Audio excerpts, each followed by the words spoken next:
Tanpa berlama-lama lagi, mari kita lanjutkan ke cerita berikutnya. Saat Wang Lin melangkah lebih dalam, segumpal gas biru muncul di hadapannya. Gas biru itu sepertinya membentuk pintu yang menutup area tersebut. Wang Lin juga pernah menemukan gas biru ini sebelumnya. Saat itu dia harus masuk dari samping. Namun sekarang gas yin runtuh saat Wang Lin menabraknya. "Selamatkan aku!"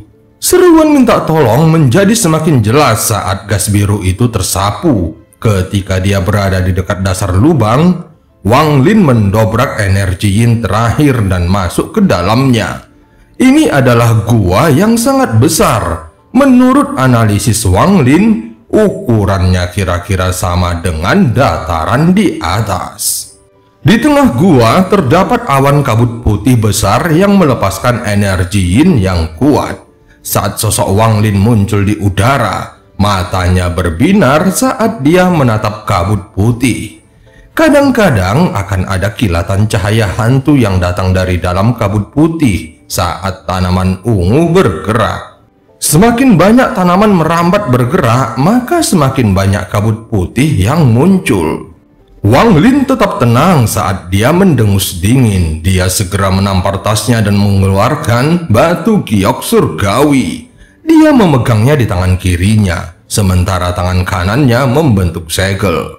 Dia menunjuk kabut putih dengan tangan kanannya dan berbisik, "Angin, bergerak!"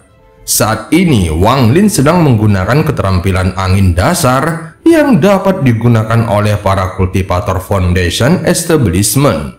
Namun mantra ini mengandung energi spiritual surgawi sehingga kekuatannya melampaui imajinasi. Hembusan angin yang beberapa kali lebih kuat muncul dan bertiup menuju kabut putih. Hembusan ini tampak seperti gelombang pasang yang dengan cepat menghilangkan kabut putih. Kemudian berubah menjadi tornado dan menarik kabut putih yang mendekatinya. Kabut itu seperti daun-daun berguguran yang terbawa oleh hembusan angin. Semua kabut terhempas oleh tornado, jadi apa yang tersembunyi di dalamnya langsung terungkap. Wang Lin menemukan adanya tubuh besar, telanjang dan berkulit biru melayang di udara. Kulitnya tidak kasar seperti dewa-dewa kuno, tetapi sehalus cermin. Tampaknya semua klan iblis raksasa murni memiliki tekstur tubuh yang sama. Bagian atas mayat ditutupi tanaman berwarna hijau keunguan. Setiap kali tanaman berpindah, mayat akan menyusut sedikit, tetapi akan cepat pulih. Siklus inilah yang menciptakan kabut putih. Yang mengejutkan Wang Lin adalah di dahi raksasa ini masih ada kapak samar yang berkedip lemah. Dia sekarang yakin bahwa orang ini adalah leluhur pendiri klan iblis raksasa yang telah membawa klan iblis raksasa ke planet ini.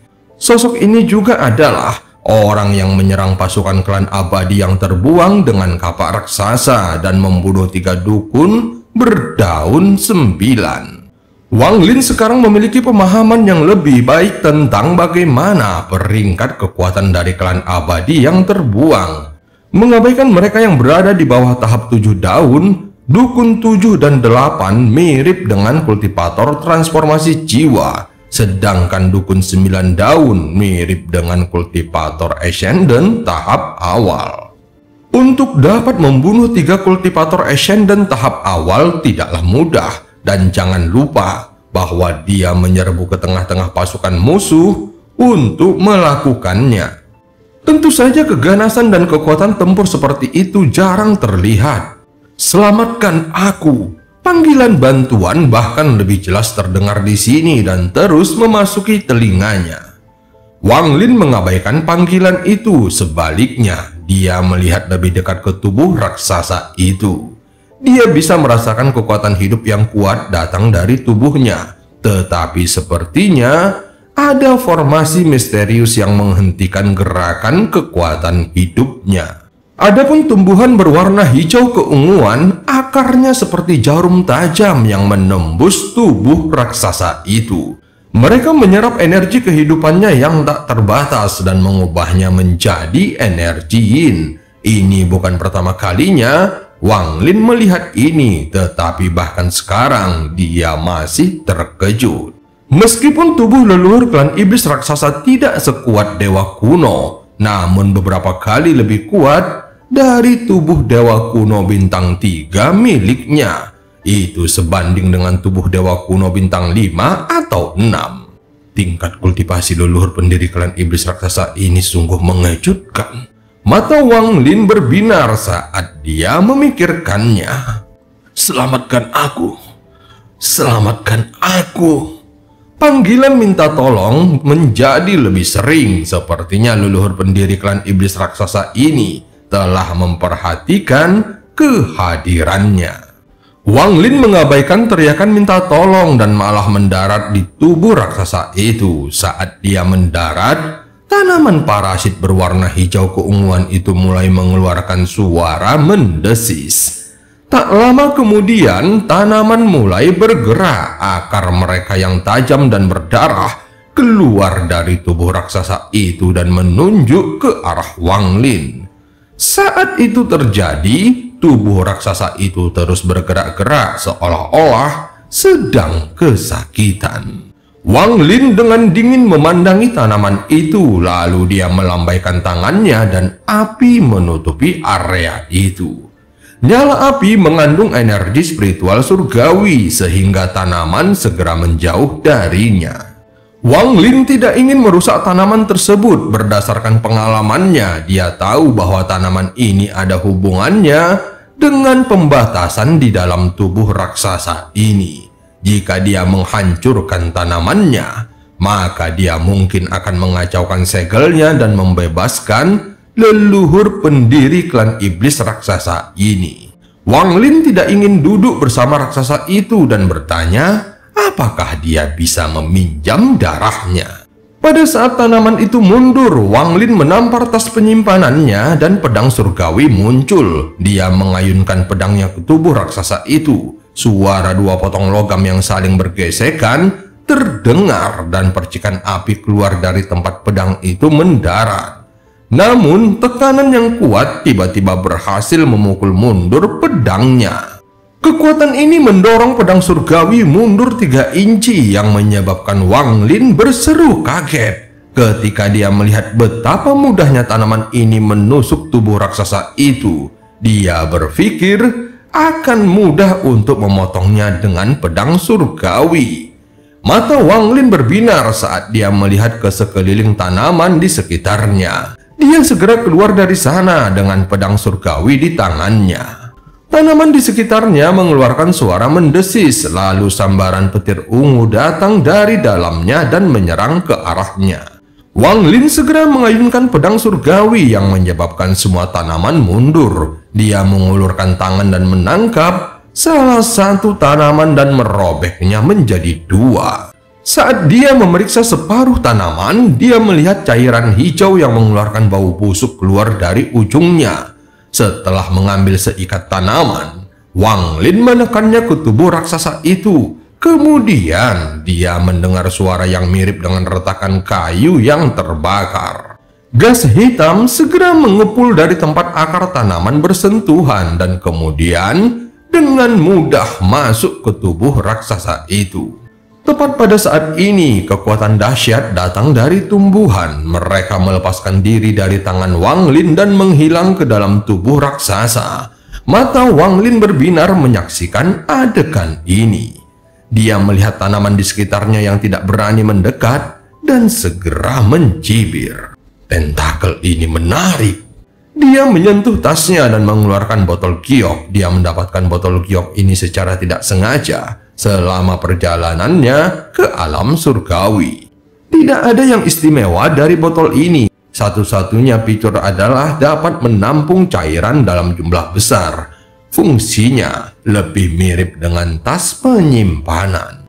Sambil memegang botol giok di satu tangannya, Wang Lin menekankan tangan yang lainnya pada luka di tubuh raksasa itu. Dia segera memasukkan darahnya ke dalam botol giok. Saat ini, Wang Lin berdiri di atas tubuh raksasa itu. Panggilan minta tolong ini sepertinya sudah terdengar tepat di telinga dan itu sangat jelas. Wang Lin terus mengabaikan leluhur pendiri klan iblis raksasa. Dia tidak akan menyelamatkan seseorang yang tidak bisa dia kendalikan kecuali dia punya alasan. Setelah orang ini mendapatkan kembali tubuhnya, maka dia tidak akan berguna lagi bagi Wang Lin. Dan bahkan jika orang ini menjanjikan harta yang bagus, akan sulit untuk menarik Wang Lin. Selain karena darahnya, dia tidak ingin mendapat masalah yang tidak perlu. Saat ini darahnya keluar tetes demi tetes yang cukup lambat. Mata Wang Lin berbinar dan dia melihat pembuluh darah di leher raksasa itu. Dia berpikir pasti ada banyak darah di sana. Namun ada banyak tanaman berwarna hijau keunguan yang menutupi dada raksasa itu. Selamatkan aku. Aku akan memberikan harta karun utama klan iblis raksasa kepadamu. Bahkan setelah mendengar kata harta karun, Wang Lin masih tetap tenang. Dia telah membunuh leluhur klan iblis raksasa dan menyegel klan iblis raksasa. Jika leluhur pendiri ini bebas dan mengetahuinya, maka Wang Lin akan menjadi orang pertama yang akan dia buru. Bagaimanapun, sekarang Wang Lin belum mencapai titik di mana dia tidak takut pada siapapun. Terlebih lagi, leluhur pendiri klan iblis raksasa bahkan tidak mengatakan apapun tentang harta karun yang dimaksudkannya. Wang Lin terus memandangi tanaman di dada raksasa itu, lalu dia menampar tasnya dan bendera pembatasannya muncul. Dia sudah lama tidak menggunakan bendera pembatasan setelah mendapatkan bendera jiwa. Wang Lin segera mengibarkan bendera pembatasan yang menyebabkan gas hitam pembatas muncul, lalu dia berteriak, "Segel!" Dengan satu kata, semua penghalang gas berubah menjadi penghalang yang bersinar hitam. Pembatasan itu bergerak seperti hantu dan mendarat di dada raksasa. Setiap batasan seperti jaring besar yang menyegel tanaman di dadanya. Pada saat yang sama, dia menyerang dan merobek salah satu cabang tanaman. Wang Lin tampak berhati-hati saat memegang tanaman ini untuk memastikan tanaman tersebut tetap utuh. Dengan dahan di tangannya, dia mendarat di leher raksasa itu. Dia merasakan kekuatan hidup yang kuat datang darinya ketika dia menyentuh lehernya dengan tangannya. Matanya berbinar saat dia menekan dahan di lehernya untuk mengambil darahnya. "Selamatkan aku. Jika kamu menyelamatkanku, aku bersedia menjadi pelayan dan tungganganmu. Aku juga akan memberikan harta karun klan iblis raksasa, logam pembuka surga." Suara meminta bantuan itu bahkan lebih nyata. Tunggangan. Wang Lin gemetar dan dahan di tangannya berhenti sejenak. "Benar, aku bersedia menjadi tungganganmu. Para kultivator yang kuat di aliansi kultivasi suka menggunakan anggota klan iblis raksasa sebagai tunggangan. Jika kamu menyelamatkanku, maka aku bersedia menjadi tungganganmu." Suara itu dipenuhi dengan semangat. Setelah merenung sebentar, mata Wang Lin berbinar dan dia menekan dahan itu ke lehernya. Lingkaran hitam muncul di kulit raksasa itu saat dahannya menembus pembuluh darah dan menghilang. Pada saat yang sama, darah menyembur keluar. Wang Lin dengan cepat menempelkan botol giok ke lukanya dan mengumpulkan semua darahnya tanpa menyisakan setetes pun. Kecepatan pengumpulan sebelumnya tidak bisa dibandingkan dengan yang sekarang. Sejumlah besar darah dikumpulkan di botol giok sampai tubuh raksasa itu mulai bergerak-gerak. "Kenapa kamu tidak mau menyelamatkanku? Padahal aku bersedia menjadi tungganganmu. Apa sebenarnya yang kamu inginkan sebagai imbalan agar mau menyelamatkanku?" Suara itu kini menjadi suara gemuruh. Namun Wang Lin tetap tenang saat dia mengumpulkan darah dan bertanya, "Siapa kamu sebenarnya?" "Aku pemimpin cabang klan iblis raksasa, Lei Ji. Suara ini terdengar dipenuhi rasa bangga yang kuat. Kemudian Wang Lin dengan tenang bertanya kepadanya, "Leji, bagaimana kamu bisa disegel di sini?" "Ini semuanya karena sekte mayat. Selama pertempuran dengan klan abadi yang terbuang, aku diburu oleh 2 dukun berdaun 11 dan aku melarikan diri setelah terluka parah. Sekte mayat melihat itu sebagai peluang. Jadi mereka menemukan seorang kultivator kuat dari planet lain dan menangkapku serta menyekelku di sini." Wang Lin segera melihat batu giok di tangannya. Dia menyebarkan kekuatan jiwanya dan menemukan bahwa botol itu telah mengumpulkan banyak darah. "Selamatkan aku, dan aku akan menjadi tungganganmu. Anggota klan iblis raksasaku tidak akan dengan mudah menjadi tunggangan orang lain. Tetapi begitu kami melakukannya, kami tidak akan pernah mengkhianati tuan kami." Mendengar kata-katanya, Wang Lin hanya bertanya dengan tenang, "Tunggangan? Apa manfaatnya memiliki anggota klan iblis raksasa sebagai tunggangan?" Saat ini, aliran darah yang keluar dari lukanya semakin menipis dan lukanya tampak mulai sembuh. Wang Lin menunjuk ke leher raksasa itu, lalu botol gioknya terbang ke udara dan ditangkap olehnya. Pada saat yang sama, tangan kanannya yang dipenuhi energi spiritual surgawi turun dan mengenai leher raksasa itu. Sejumlah besar darah disemprotkan sekali lagi dan dikumpulkan oleh botol gioknya. "Apakah kamu tahu tentang kompas bintang? Tubuh anggota klan iblis raksasa ini mirip dengan kompas bintang, tetapi jauh lebih kuat. Tubuh kami adalah alat terbaik untuk melakukan perjalanan antar bintang. Selain itu, tubuh anggota klan iblis raksasa tidak terpengaruh oleh beberapa tempat yang bahkan tidak bisa dikunjungi oleh para kultivator. Inilah sebabnya para kultivator kuat di aliansi kultivasi membayar mahal agar salah satu anggota klanku menjadi tunggangan mereka." Setelah mendengar ini, Wang Lin mengerutkan keningnya. Aneh. Meski suara leluhur klan iblis raksasa ini terdengar sangat cemas, namun jawabannya sangat detail. Tentu saja, menurut Wang Lin hal ini sangatlah aneh. Itu tidak cocok dengan seseorang yang sangat cemas, seolah-olah semuanya hanyalah akting. Orang ini pertama kali menawarkan diri untuk menjadi tunggangan dan memberikannya harta klan iblis raksasa. Kemudian, dia mulai menjawab pertanyaan Wang Lin secara rinci, seolah-olah ingin menunda waktu. "Dan harta karun klanku, logam pembuka surga. Jika kamu menyelamatkanku, aku akan memberikannya kepadamu. Itu adalah harta karun yang bahkan lebih kuat dari harta surgawi." Suaranya sekarang bahkan mengandung sedikit godaan. Mata Wang Lin berbinar saat dia mencibir dan berkata, "Apa itu logam pembuka surga?"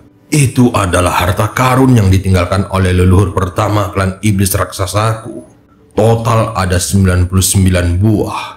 Jika mengumpulkan semuanya, maka itu bisa digunakan untuk membuat perlengkapan perang dewa kuno. Dengan mengenakan baju besi ini, maka kamu bisa mendapatkan kekuatan dewa kuno dari legenda.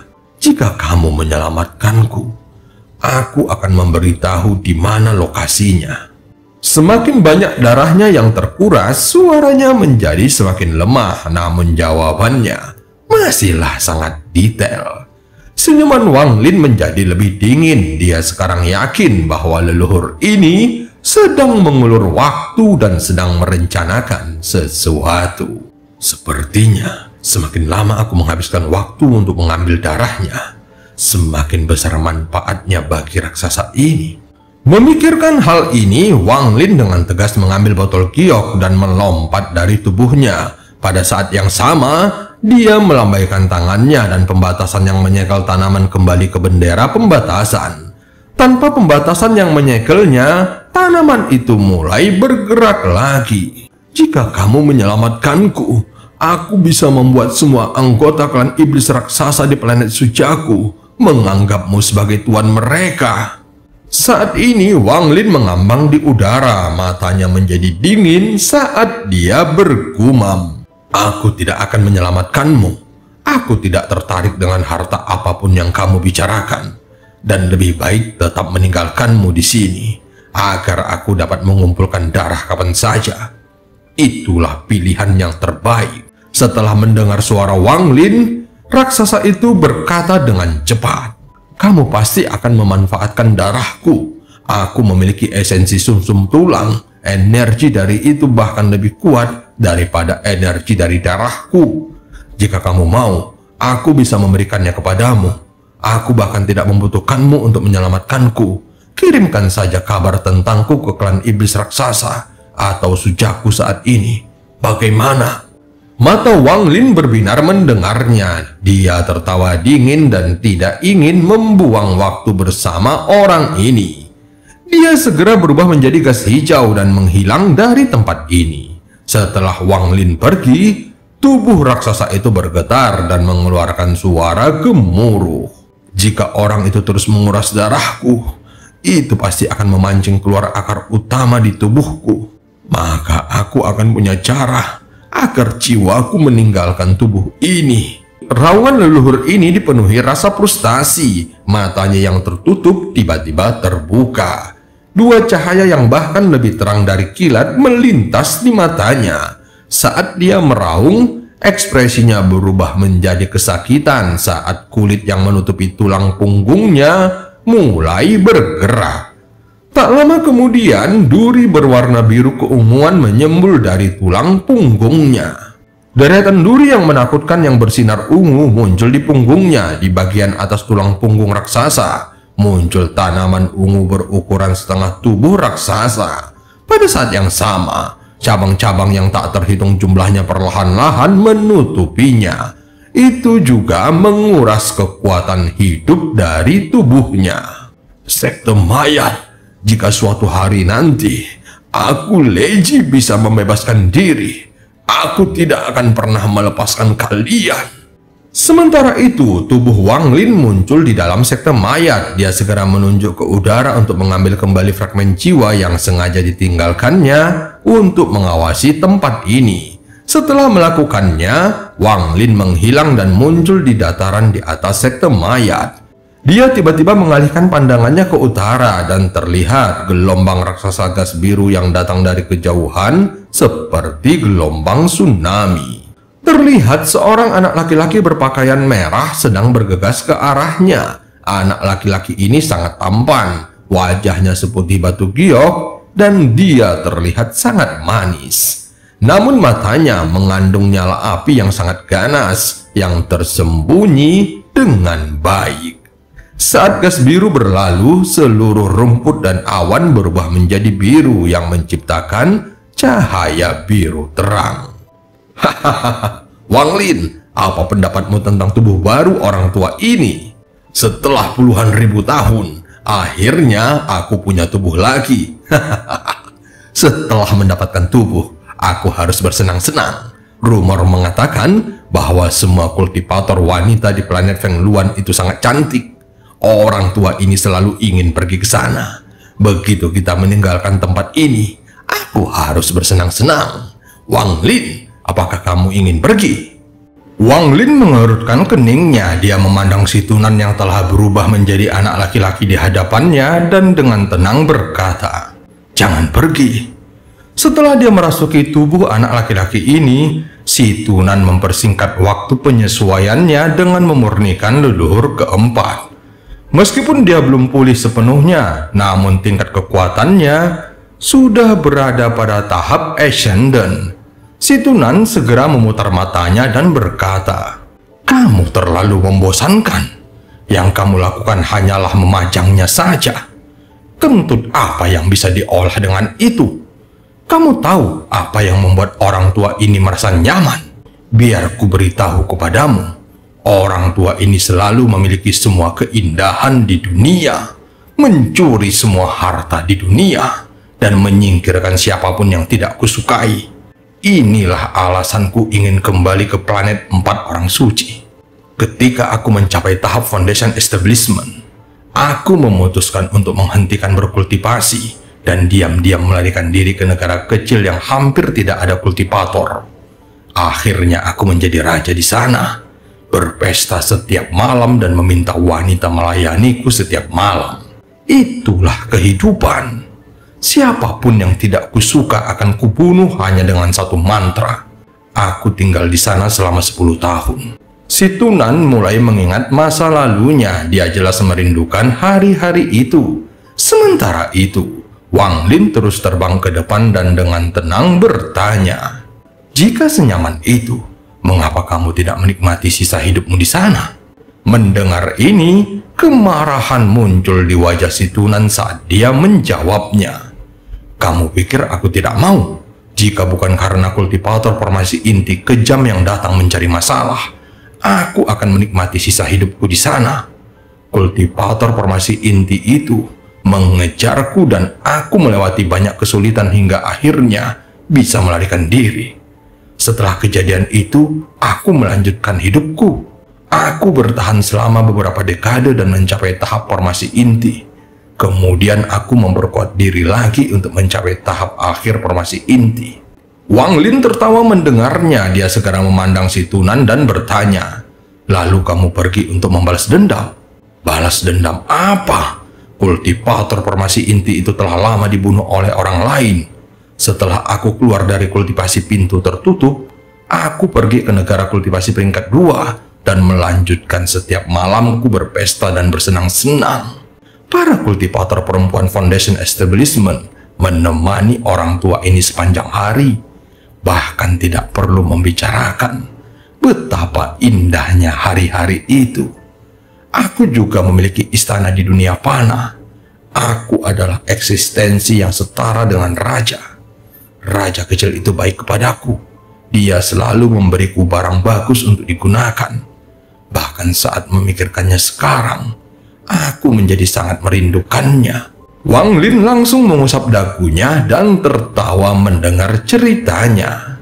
"Mungkinkah nantinya kamu juga akan bertemu dengan seorang kultivator Nesensol?" Mata si Tunan melebar dan dia langsung berkata, "Itu benar. Belum genap 3 tahun, beberapa kultivator Nesensol memutuskan dia menginginkan salah satu kultivator perempuan Foundation Establishmentku untuk tungku kultivasinya. Orang tua ini tidak bisa mengalahkannya dan harus melarikan diri. Kali ini, aku berkultivasi hingga mencapai tahap akhir Nesensol. Setelah itu, aku berkeliling di negara kultivasi peringkat 3, lalu menjalani kehidupan seorang raja dan menikmati semua keindahan. Saat itu, banyak rekan kultivator yang sangat iri kepadaku." Wang Lin tertawa keras setelah mendengar ceritanya dan terus bertanya, "Apa yang terjadi setelahnya? Mungkinkah kamu bertemu dengan seorang kultivator formasi jiwa?" Si Tunan segera menghela nafas dan menjawabnya, "Nasib buruk. Hanya dalam 10 tahun, aku membunuh seseorang dan membuat marah seorang kultivator formasi jiwa. Aku hampir mati dan diselamatkan oleh Sujaku generasi pertama. Saat itu, dia belum menjadi Sujaku yang pertama. Dan begitulah caraku bertemu dengan Ye Wuyo. Namun tingkat kultivasinya tidak tinggi saat itu, dan dia tidak bisa melindungiku selamanya. Jadi aku melepaskan kecantikan milikku dan mulai berlari untuk hidupku lagi. Dari kejadian itu, aku akhirnya mengambil pelajaran. Aku terus berkultivasi secara tertutup untuk memahami kehidupan dan mencapai tahap formasi jiwa. Kemudian, aku tetap berkultivasi dengan pintu tertutup sampai aku mencapai tahap akhir formasi jiwa." Wang Lin menganggap jalur kultivasi si Tunan menarik, jadi dia bertanya lagi, "Apa yang terjadi selanjutnya?" "Apa yang terjadi setelahnya adalah aku membalas dendam. Aku pergi ke sektor kultivator formasi jiwa tahap tengah itu dan membunuhnya sebelum kembali menikmati hidup. Sayangnya ini tidak berlangsung lama, karena Ye Wuyo menemukanku dan memintaku untuk pergi ke alam surgawi bersamanya. Jadi kami pergi dan mengumpulkan banyak batu giok surgawi. Kemudian aku mencapai tahap transformasi jiwa setelah melakukan kultivasi pintu tertutup lagi. Awalnya aku ingin mencari negara kultivasi lain dan terus hidup seperti raja, karena pada saat itu tidak banyak orang yang bisa menggangguku lagi. Orang tua ini juga tidak ingin berkultivasi lagi karena terlalu membosankan, dan aku ingin menjalani sisa hidupku dengan bersenang-senang. Tetapi Ye Wuyou yang tua dan berkulit tebal itu mengatakan bahwa jika aku ingin bermain, maka aku harus bermain di luar planet 4 orang suci. Dia segera mengajakku membuat negara kultivasi peringkat 6 sebagai tempatku bisa bermain sesuka hati. Saat itu, aku sedang tidak berpikir jernih, jadi aku terjebak dalam perangkap pencuri tua itu. Untuk mewujudkan mimpi itu, orang tua ini berkultivasi tanpa henti dan pergi kemana-mana bersamanya. Pada akhirnya, dia menjadi pemimpin semua sekte di negara 4 orang suci, dan kami berdua mengangkat negara kultivasi peringkat 4 selangkah demi selangkah menjadi negara kultivasi peringkat 6. Baik aku dan dia berhasil mencapai tahap ascendant dan diberikan planet tipis ini oleh aliansi kultivasi. Orang tua ini sangat menantikan waktu untuk bersenang-senang di planet Sujaku. Sayangnya klan abadi yang terbuang ada di sini. Klan abadi yang terbuang berani mencuri dari orang tua ini. Jadi bagaimana aku bisa membiarkan mereka pergi? Saat itu, perang menyelimuti planet ini dan langit redup. Klan abadi yang terbuang memiliki wanita cantik yang diambil dan diajak bersenang-senang oleh lelaki tua ini. Kemudian, Ye Wuyou mengorbankan dirinya bersama beberapa teman lama untuk menyegel klan abadi yang terbuang. Saat itu, aku sangat tertekan dan hendak meninggalkan planet Sujaku mencari planet kultivasi yang lebih lemah untuk melanjutkan hidupku sebagai seorang raja. Sayangnya, pencuri tua Ye Wuyou itu bahkan bersekongkol melawanku dalam kematiannya dan menjadikanku Sujaku generasi kedua. Apa yang terjadi setelah itu kamu sudah tahu. Tubuhku hancur dan aku terpaksa bersembunyi di dalam mutiara penentang surga sampai aku bertemu denganmu. Sekarang setelah tubuhku kembali, aku harus membalas dendam dan bersenang-senang di planet Feng Luan. Lalu aku akan mencari negara kultivasi di sana dan melanjutkan hidupku sebagai raja. Izinkan aku memberitahumu, berkultivasi secukupnya saja tidak masalah. Hidup adalah sesuatu yang harus kamu nikmati dan bersenang-senanglah. Mata si Tunan mengandung sedikit kesedihan seolah-olah dia telah melihat kehidupan Wang Lin. Douku dan Domu tidak sama. Mata Wang Lin tetap tenang saat mengatakannya. Dia telah mendengar tentang kehidupannya, namun Wang Lin tahu bahwa dia tidak bisa seperti si Tunan dan menikmati hidup dengan cara yang seperti itu. Dan cerita pun berakhir. Sampai ketemu di part selanjutnya.